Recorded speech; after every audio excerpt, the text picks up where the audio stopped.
Good morning students. આજે આપણે next topic environmental સાયન્સની અંદર જોવાના છીએ, જે શું છે બાયોજીઓકેમિકલ સાયકલ. એટલે કે આ સાયકલ છે એની અંદર ત્રણનું કોમ્બિનેશન્સ છે, એટલે કે બાયોલોજીકલ, જીઓગ્રાફિકલ એન્ડ કેમિકલ, એ ત્રણેયનું કોમ્બિનેશન્સ થઈને એક સાયકલ, એક ચક્ર ચાલે છે. તો એને શું કહેવામાં આવે છે? બાયોજીઓકેમિકલ સાયકલ. એ પણ એક્ઝામના પોઈન્ટ ઓફ વ્યૂથી આ પોઈન્ટ પણ આઈએમપી છે ને. આગળ આપણે સ્કોપ અથવા તો કમ્પોનેન્ટ્સ ઓફ ધી એન્વાયરમેન્ટ જોયું હતું, જે હતું એટમોસ્ફિયર, લિથોસ્ફિયર, હાઇડ્રોસ્ફિયર. તો એ ચાર જે કોમ્પોનેન્ટ્સ છે એ પણ એક આઈએમપી છે. અને એ જ રીતે આ બાયોજીઓકેમિકલ સાયકલ્સ છે એ પણ એક્ઝામ પોઈન્ટ ઓફ વ્યૂથી મોસ્ટ આઈએમપી છે.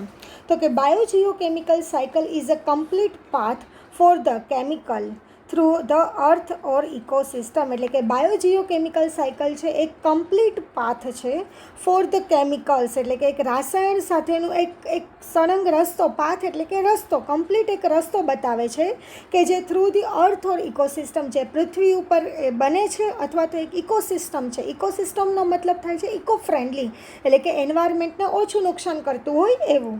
ઇટ ઇન્ક્લુડ્સ 4 મેજર કમ્પોનેન્ટ્સ, જેની અંદર 4 મેજર કમ્પોનેન્ટ્સ, એટલે કે 4 મેજર જે કહેવાય ને કે પ્રકારો છે એ ખૂબ અગત્યના છે, એનો સમાવેશ થાય છે. ધેટ્સ ટુ સે, કયા 4 કમ્પોનેન્ટ્સ છે? તો કે આપણે આગળ જોયા હતા એટમોસ્ફિયર, હાઇડ્રોસ્ફિયર, લિથોસ્ફિયર એન્ડ બાયોસ્ફિયર. આ ચારે ચાર કમ્પોનેન્ટ્સ છે એ ખૂબ જ અગત્યના છે આ બાયોજીઓકેમિકલ સાયકલ માટે.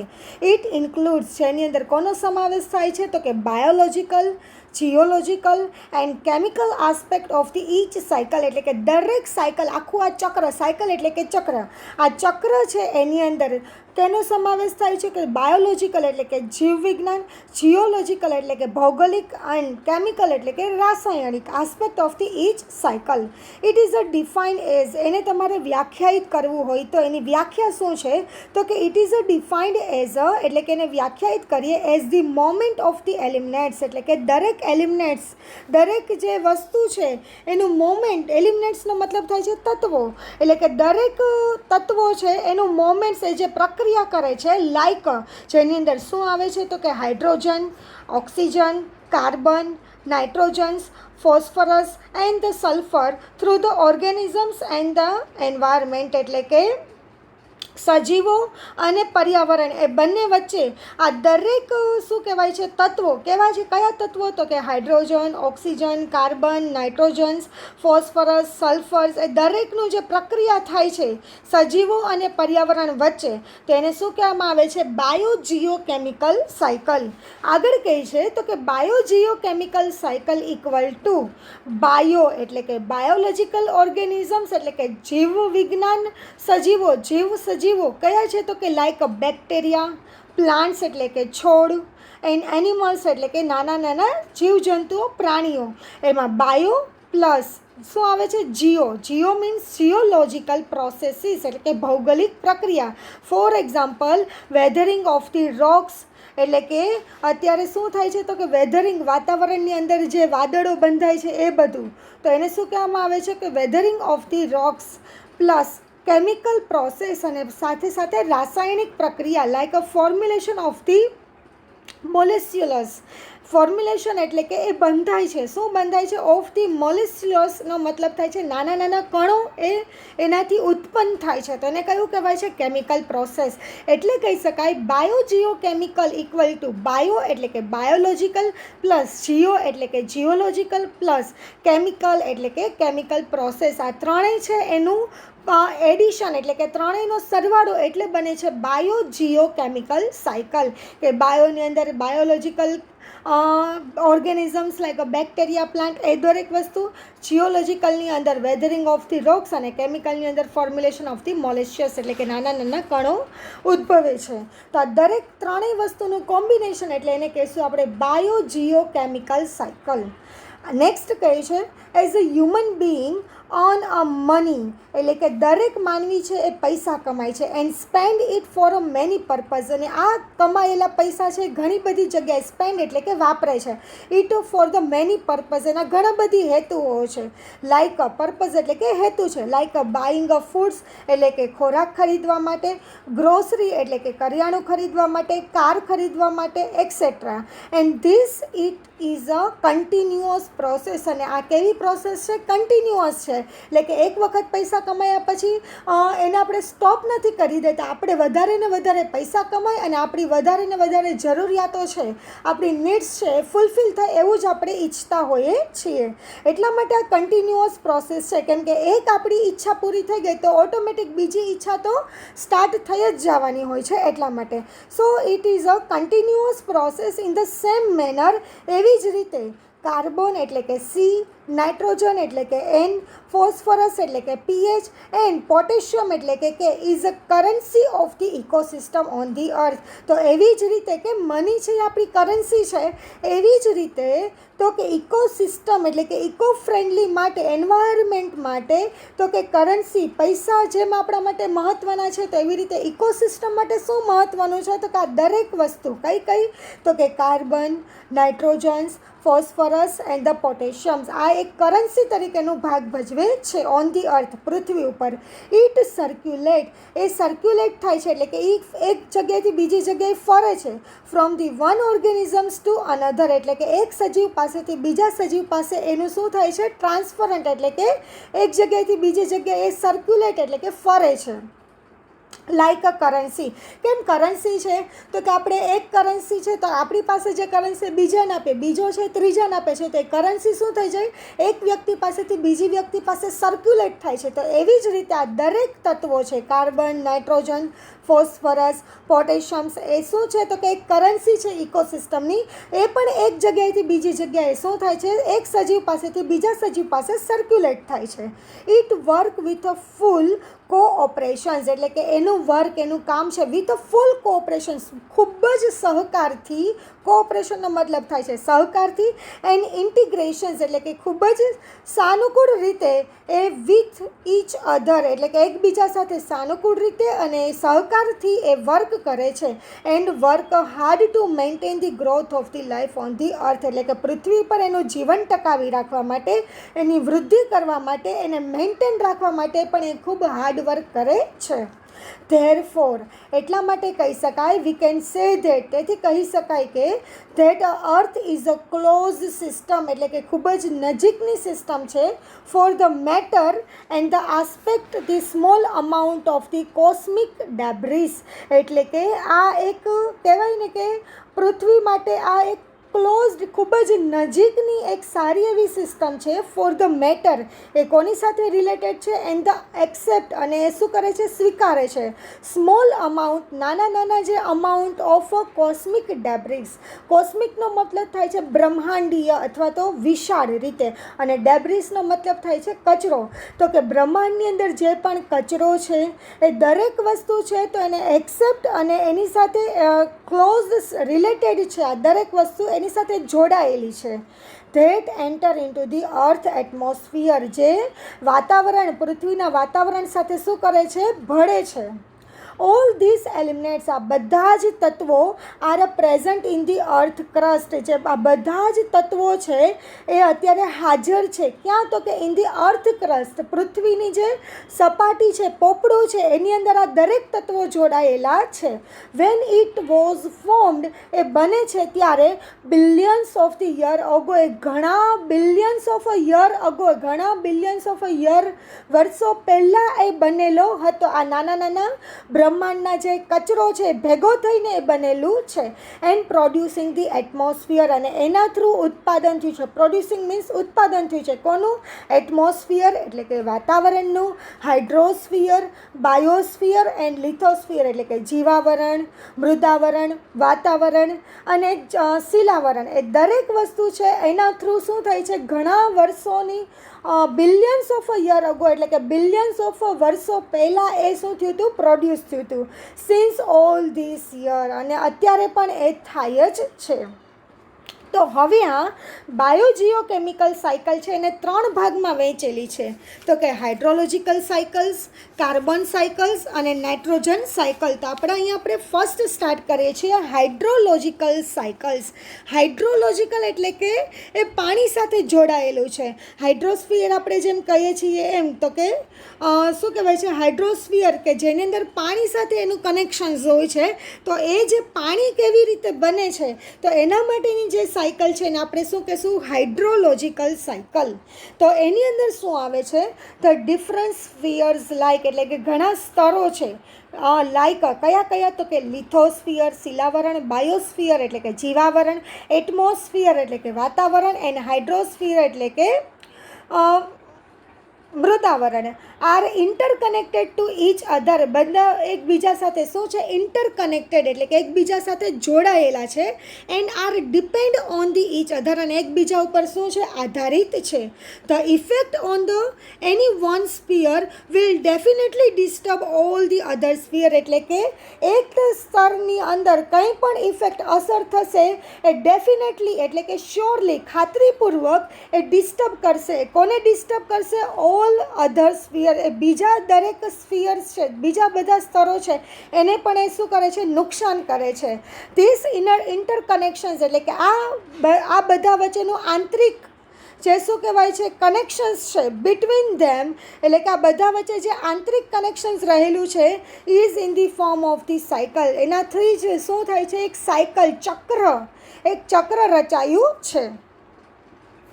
On the surface of the land એટલે કે જમીનની સરફેસ એટલે કે સપાટી, જમીનની સપાટી પર, એન્ડ ઇન ધી વોટર અને પાણીમાં, where all living organism exist on the earth includes the layer of the lithosphere and the hydrosphere. એટલે કે જમીનની સપાટીમાં અને પાણીમાં ઘણા બધી એટલે કે બધા જ લિવિંગ ઓર્ગેનિઝમ, દરેક સજીવો ત્યાં રહે છે. એક્ઝિસ્ટ ઓન ધી અર્થ, પૃથ્વી પરની જમીનની સપાટી અને પાણી ઉપર જ દરેક સજીવો રહે છે.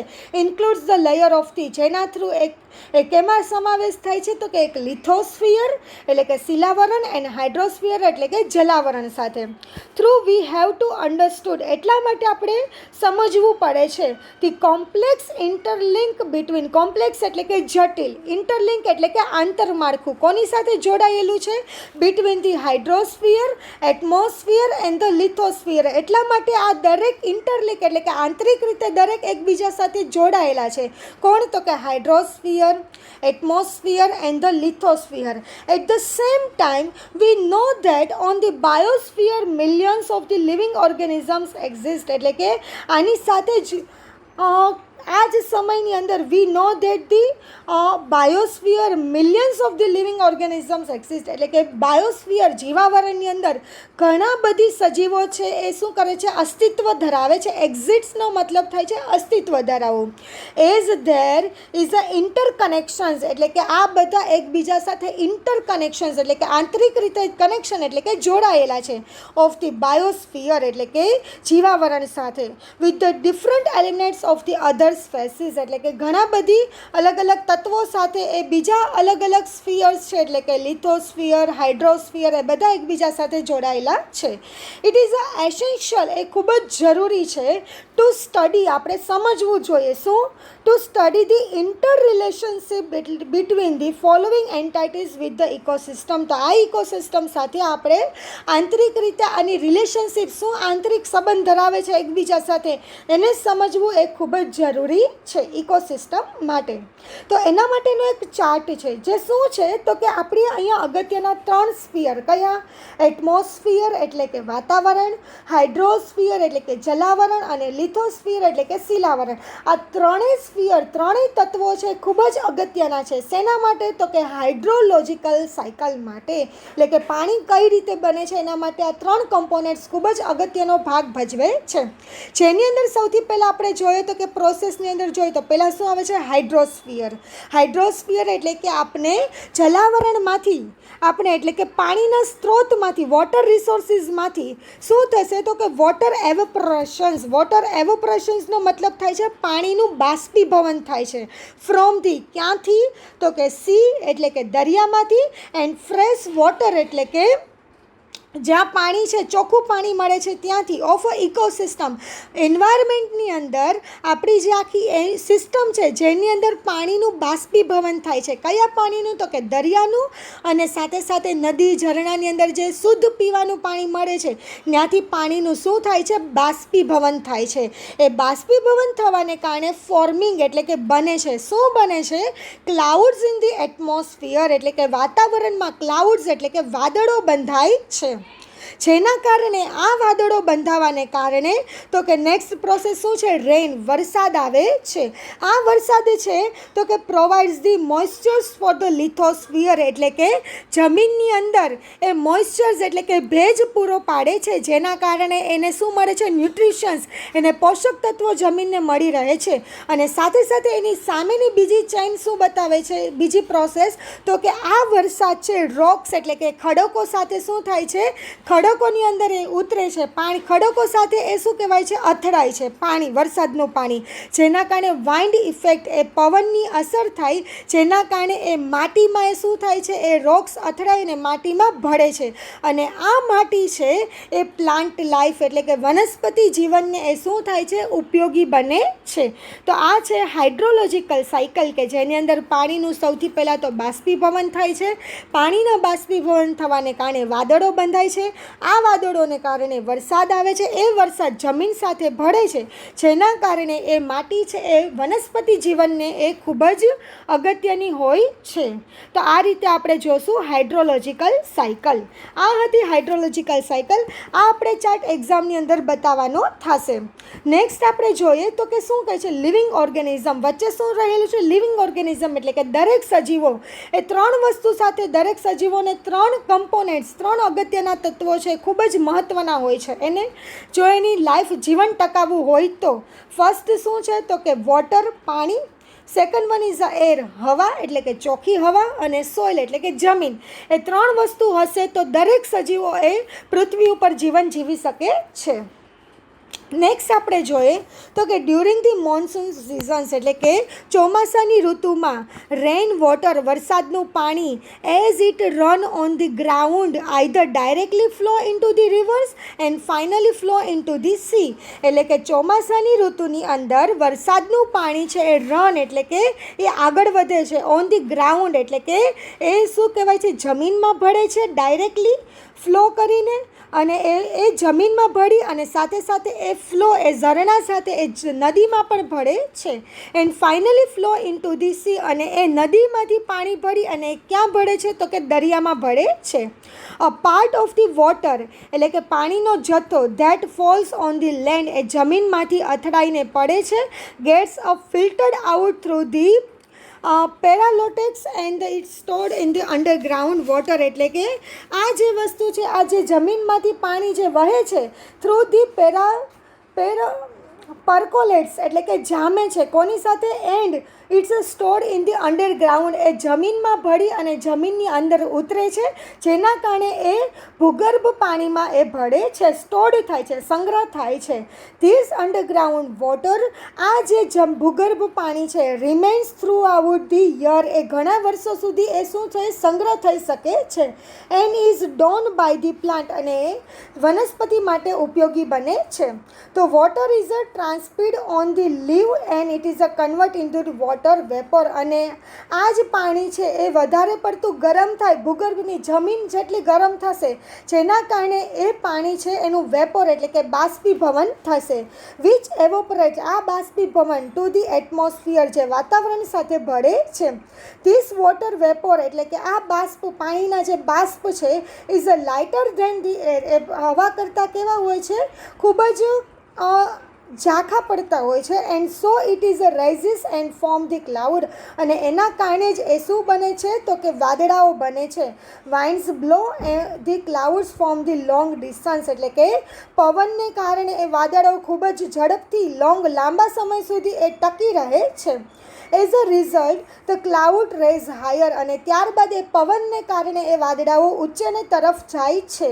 The height vapours are concerned condensed and converted into the want drops which brings the rainfall on the earth land. એટલે આ હાઇટ પ્રમાણે વાદળાઓ ઉપરની તરફ જતા જશે અને converted into the water drops, અને એની સાથે એ કન્વર્ટ થશે. કેમાં થશે? આ બાષ્પીભવન થયેલા વાદળા છે એનું વોટર ડ્રોપ્સ એટલે કે પાણીના છાંટાઓમાં એનું કન્વર્ટ થશે.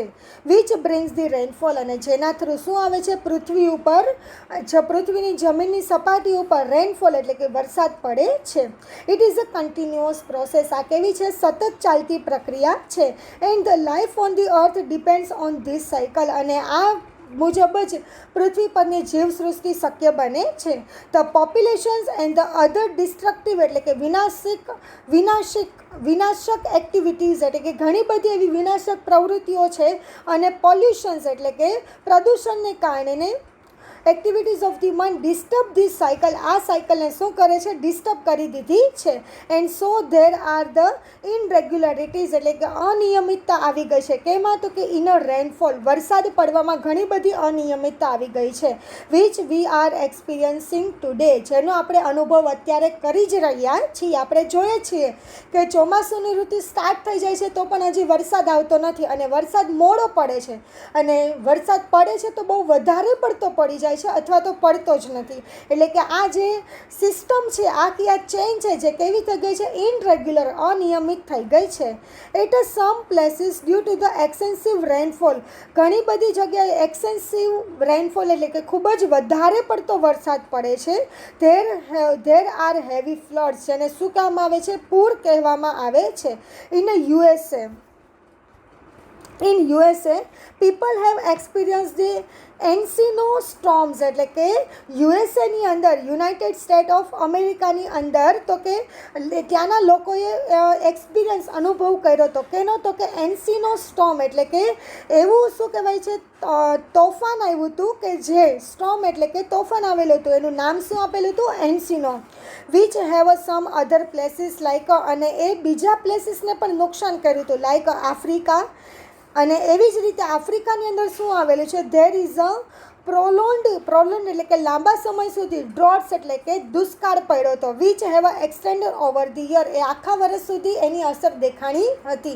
તો આ હતું આપણે હાઇડ્રોલોજિકલ સાયકલ, કે જેની અંદર જો હાઇડ્રોલોજિકલ સાયકલ છે કે જેની અંદર પોપ્યુલેશન, પ્રદૂષણને કારણે અને આપણી વિનાશક પ્રવૃત્તિઓને કારણે આપણે વૃક્ષો કાપી નાખે છે, કે જેના કારણે આખી સિસ્ટમ છે કેવી છે? ડિસ્ટર્બ બની ગઈ છે અત્યારે, અને એનો એક્સપિરિયન્સ આપણે બધા કરી રહ્યા છીએ કે બહુ વધારે પડતો વરસાદ આવે છે અથવા તો વરસાદ આવતો જ નથી. અને ચોમાસાની સિઝન જ્યાંથી સ્ટાર્ટ થાય છે તો ત્યારે જે ચોક્કસ સમયમાં વરસાદ પડવો જોઈએ એ પણ પડતો નથી, કાં વહેલો પડે છે કાં મોડો પડે છે. બરાબર, એ ડિસ્ટર્બ થઈ ગઈ છે. કોના કારણે? તો કે આપણી બધી કહેવાય ને કે ડિસ્ટ્રક્ટિવ એક્ટિવિટીઝ, અવિનાશી જે પ્રવૃત્તિઓ છે જેના કારણે આ થાય છે. જેના ઉપરથી આખી સિસ્ટમ છે એનો એક અલગ બીજો પણ ચાર્ટ છે. આગળ પહેલો એક ચાર્ટ પણ જોયો તો એ ચાર્ટ એક્ઝામમાં દોરો તો પણ ચાલશે, અને આ ચાર્ટ્સ એક્ઝામની અંદર દોરો તો પણ ચાલે, અને બંને જ દોરો તો પણ ચાલે, પણ એટલીસ્ટ ઓછામાં ઓછા તમારે એક ચાર્ટ તો દોરવો જ પડશે એક્ઝામની અંદર. જેની અંદર સૌથી પહેલાં એ પોઈન્ટ શું છે? રેન, વરસાદ પડે છે. રન ઓન ધી પાર્ટ્સ, જે શું થાય છે? આગળ વધે છે. વરસાદ પડે છે જે જમીનમાં આગળ વધે છે, જે ગ્રાઉન્ડ એટલે કે જમીન સાથે એ ભળે છે. ફ્લો ઇન ધી રિવર, અને એ જમીન સાથે પડી અને એનો ફ્લો, એના ઝરણાઓ છે એ રિવર એટલે કે નદી સાથે અથવા તો ઓશન એટલે કે મહાસાગરમાં ભળે છે. એના કારણે ડી અથવા તો ગ્રાઉન્ડમાંથી એ અમુક પાણીનો હિસ્સો છે, વરસાદ પાણીનો હિસ્સો છે, ગ્રાઉન્ડ વોટર એટલે કે ભૂગર્ભ જમીનમાં એ ભળે છે. જેના કારણે એટમોસ્ફિયરની અંદર વોટર વેપરેશન્સ એટલે કે જ્યારે શું કહેવાય છે? તો કે સમરની સિઝન્સ ચાલુ હશે, ઉનાળો હશે, તો ત્યારે એ જમીન ખૂબ જ ગરમ થશે, જેના કારણે ભૂગર્ભનું પાણી છે એ બાષ્પીભવન થઈ અને એ શું કરશે? વેપોર્સ રેઝ એટલે કે બાષ્પ રૂપે એ શું થાય છે? વધે છે, અને એના બાષ્પને કારણે એ ક્લાઉડ્સ એટલે કે વાદળો બંધાય છે. આ વાદળોને કારણે જી પોઈન્ટ્સ એટલે કે વેપોર્સ, કોન્ડેન્સ એટલે કે ડ્રોપલેટ્સ એટલે કે એનું વરસાદના પાણીના છાંટામાં શું થાય છે? કન્વર્ટ થાય છે, અને અગેન એનાથી શું આવે છે? વરસાદ આવે છે. તો આ રીતે એની આખી પ્રોસેસ છે. A, B, C, D, E, F અને G, એ 5 સ્ટેપ, આવી રીતે આટલા સ્ટેપમાંથી એ પસાર થાય છે. Next one is in short, the above chart shows the transformation of the Ocean's water into the atmosphere. આ ઉપરનો ચાર્ટ છે એ શું બતાવે છે? શો ધી ટ્રાન્સફોર્મેશન, એક પ્રક્રિયામાંથી બીજી પ્રક્રિયામાં ટ્રાન્સફર થાય છે ઓફ ધી ઓશિન વોટર એટલે કે મહાસાગરના પાણીનું ઇન્ટુ ધી એટમોસ્ફિયર વાતાવરણની અંદર, and then to the land અને એ જમીન સાથે જોડાયેલું છે, એન્ડ અગેન ટુ ધી ઓશિન્સ અને ફરીથી એ શું થાય છે તો કે મહાસાગરમાં જ ભળે છે. એટલે કે ફરીથી જુઓ, દરિયાનું પાણી છે એ બાષ્પીભવન થઈ અને એના વાદળો બંધાય છે, એ વાદળોનો ફરીથી વરસાદ પડે છે, અગેન એ જમીન સાથે ભળે છે અને અગેન એ જમીનનું પાણી આગળ જાય અને નદીમાં જાય અને નદીનું પાણી કોની સાથે? મહાસાગરમાં ભળે છે. It includes the evaporations from the ocean water, જેની અંદર તો કે શું થાય છે તો કે મહાસાગરના પાણીનું બાષ્પીભવન થાય છે. Second one is precipitations on the land and the evaporations from the land, એટલે કે જમીનમાં ભળે છે અને એ જમીનનું ફરીથી બાષ્પીભવન થાય છે. Flow in to the rivers and the sub surface ground water, એટલે કે નદીઓના ઝરણાઓનું ફ્લો આવે છે અને એના કારણે સબ સરફેસથી ગ્રાઉન્ડ વોટર અને અમુક સપાટી એ શું થાય છે? જમીનની સપાટીમાં ભળે છે. તો આ રીતે આપણે જોઈ હાઇડ્રોલોજિકલ સાયકલ, કે જેની અંદર આપણે શું જોયું હતું તો કે શું કહેવાય? હાઇડ્રોસ્ફિયર એટલે કે પાણી કેવી રીતે બને છે, તો કે જેની અંદર આપણે જોયું હતું કે પાણીનું બાષ્પીભવન થાય છે મહાસાગરમાંથી, જેના કારણે વાદળો બંધાય છે. આ વાદળોને કારણે વરસાદ આવે છે, જે વરસાદ છે જમીન સાથે ભળાય છે અને ગ્રાઉન્ડ વોટર એટલે કે ભૂગર્ભમાં જમીનમાં પણ સમાવેશ થાય છે અને અમુક હિસ્સો એ ફરીથી નદી થ્રુ એ મહાસાગરના પાણીમાં ભળે છે અને અમુક પાણીનો જથ્થો છે એ કેમાં ભળે છે તો કે જમીનમાં ભૂગર્ભમાં સંગ્રહ થાય છે, જેના કારણે એ શું કહેવાય છે? જમીનને મોઇશ્ચર્સ એટલે કે એને ભેજ પૂરું પાડે છે અને સાથે સાથે એને પોષક તત્વો ન્યુટ્રિશન્સ પૂરા પાડે છે, કે જેના કારણે વનસ્પતિ જીવન પ્લાન્ટ લાઈફને એ ખૂબ જ અગત્યનો ભાગ ભજવે છે. તો આપણે બાયોજીઓકેમિકલ સાયકલની અંદર આપણે ફર્સ્ટ સાયકલ કઈ જોઈ હતી? Hydrological cycle. આની અંદર 3 સાયકલ આવશે અને 3 સાયકલ મોસ્ટ આઈએમપી છે એક્ઝામ પોઈન્ટ ઓફ વ્યૂથી. અને સાથે સાથે આપણે લાસ્ટ લેક્ચરની અંદર સ્કોપ અથવા તો કમ્પોનન્ટ્સ ઓફ ધી એન્વાયરમેન્ટ જોયા હતા. એટમોસ્ફિયર, હાઇડ્રોસ્ફિયર, બાયોસ્ફિયર અને લિથોસ્ફિયર, એ પણ 4 કમ્પોનન્ટ્સ મોસ્ટ આઈએમપી છે એક્ઝામ પોઈન્ટ ઓફ વ્યૂથી. તો આજે આપણે બાયોજીઓકેમિકલ સાયકલની અંદર ફર્સ્ટ સાયકલ કઈ જોઈ હતી? Hydrological cycle. નેક્સ્ટ લેક્ચરની અંદર આપણે કાર્બન સાયકલ્સ અને નાઇટ્રોજન સાયકલ જોશું. જો તમને આ સાયકલની અંદર કંઈ ન સમજાણું હોય તો એની ટાઈમ પૂછી શકો છો. Thank you.